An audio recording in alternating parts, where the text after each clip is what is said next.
છેલ્લા કેટલાક દિવસથી ગુજરાતની અંદર રાજકારણ ગરમાયેલું છે। તેવામાં વધુ એક વખત મૂળ કોંગ્રેસી નેતા પરંતુ ભારતીય જનતા પાર્ટીની અંદર જોડાયેલા હતા એ જવાહર ચાવડા કે જેમણે વડાપ્રધાન નરેન્દ્ર મોદીને તેમના જ જન્મદિવસ નિમિત્તે પત્ર લખ્યો છે અને આ પત્રની અંદર જૂનાગઢ જિલ્લા ભાજપના પ્રમુખ કિરીટ પટેલને ઉલ્લેખીને આ પત્ર લખવામાં આવ્યો હતો કે કિરીટ પટેલના કારણે જૂનાગઢની જનતા વચ્ચે અમે નથી જઈ શકતા। આ પત્રના અંતમાં જવાહર ચાવડાએ 3 બિડાણ જે છે તે પણ આપેલા હતા। એ 3 બિડાણ જે છે તે આજે સોશિયલ મીડિયા સમક્ષ આવ્યા છે। 3 બિડાણ વાંચવાનો પ્રયત્ન કરીશું, જેમાં જવાહર ચાવડા MLA માણાવદર અને આ જ્યારે જવાહર ચાવડાએ પત્ર લખ્યો હતો ત્યારે 20 જુલાઈ 2017ના રોજ આ પત્ર લખ્યો હતો અને આ પત્રનો આવક જાવકની અંદર જાવક નંબર પણ આપવામાં આવ્યો છે। 1421 નંબર આપવામાં આવ્યો છે અને 20 જુલાઈ 2017ની તારીખ પણ મારી છે।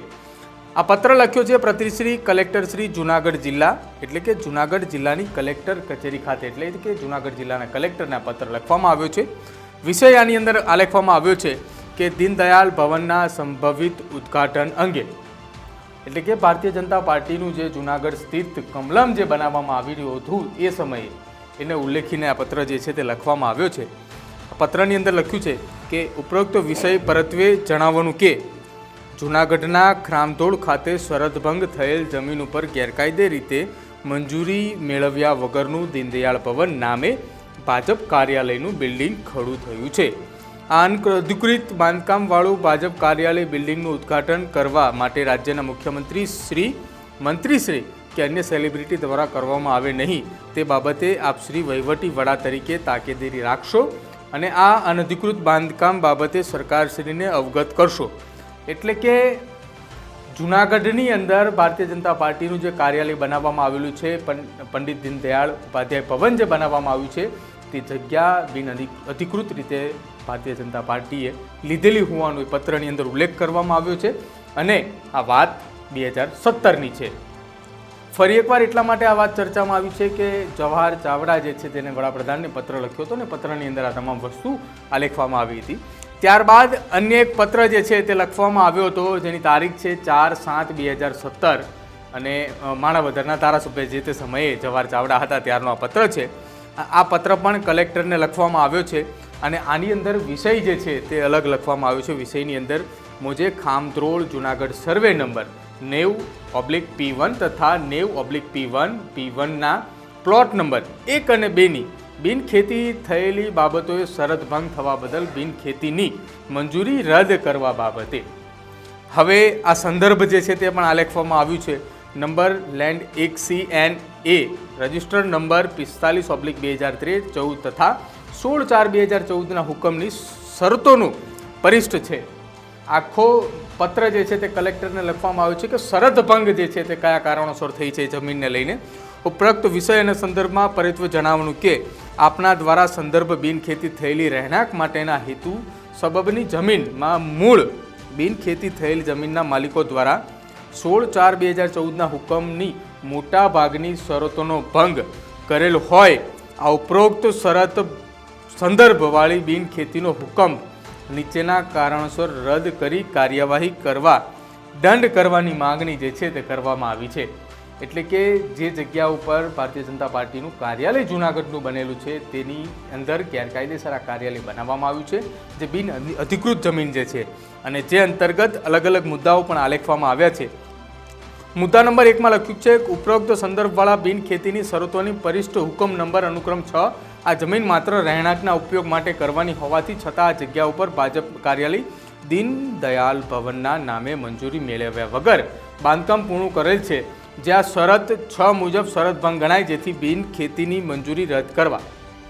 મુદ્દા નંબર 2 આપવામાં આવ્યો છે કે ઉપરોક્ત સંદર્ભવાળા બિનખેતીની શરતની પરિષ્ઠ હુકમ અનુક્રમે 8 મુજબ કરેલા લેઆઉટ પ્લાનમાં બતાવ્યા પ્રમાણે પ્લોટની બાકીની જગ્યા ખુલ્લી મૂકી દેવાની રહે છે તેની બદલે દીનદયાળ ભવન નામે વગર મંજૂરીએ બાંધકામ કરેલ છે આ માર્જિન મૂકવામાં આવ્યું નથી। આમ આ મૂળ પરિષ્ઠની શરતોનો ભંગ ગણાય છે જેથી બિનખેતીની મંજૂરી રદ કરવી। મુદ્દા નંબર 3 આલેખવામાં આવ્યો છે કે ઉપરોક્ત સંદર્ભવાળા બિનખેતીની શરતોની પરિપુષ્ટ હુકમ અનુક્રમે 11ની બિનખેતીની પરવાનગીના હુકમથી એટલે કે 16/4/2014થી 6 માસની અંદર બાંધકામ મંજૂરી મેળવીને કરવાનું અને 3 મહિનાની અંદર બાંધકામ પૂર્ણ કરવાની વાત જે છે તેની અંદર કરવામાં આવી છે 3 વર્ષની અંદર. મૂળ શરતના પરિશિષ્ટ મુજબ શરત ભંગ થયેલ છે કારણ કે તેઓ દીનદયાળ ભવનના નામે મંજૂરી મેળવ્યા વગર સમય મર્યાદાની બહાર બાંધકામ કર્યું છે. આમ આ બાબતે શરત ભંગ ગણાય, જેથી બિનખેતીની મંજૂરી રદ કરવી. આખી વાતની અંદર જવાહર ચાવડાએ જે પત્રો લખ્યા છે આ પત્રોની અંદર એવું ઉલ્લેખ કરવામાં આવ્યો છે કે જે જગ્યાએ પંડિત દીનદયાળ ઉપાધ્યાય ભવન એટલે કે ભારતીય જનતા પાર્ટીનું કાર્યાલય જે બનાવવામાં આવ્યું છે તે બિન અધિકૃત રીતે બનાવવામાં આવ્યું છે. બિનખેતીની જગ્યા જે છે તે બનાવવા પાછળ જ્યાં માત્ર ને માત્ર રહેણાંક બની શકે, પરંતુ તેમ છતાંય ત્યાં ભાજપનું કાર્યાલય બનાવવામાં આવ્યું છે.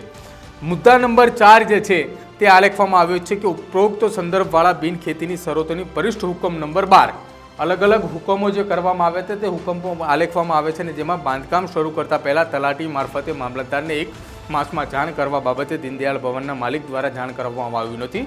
આમાં શરત ભંગ ગણાય, જેથી બિનખેતીની મંજૂરી રદ કરવી.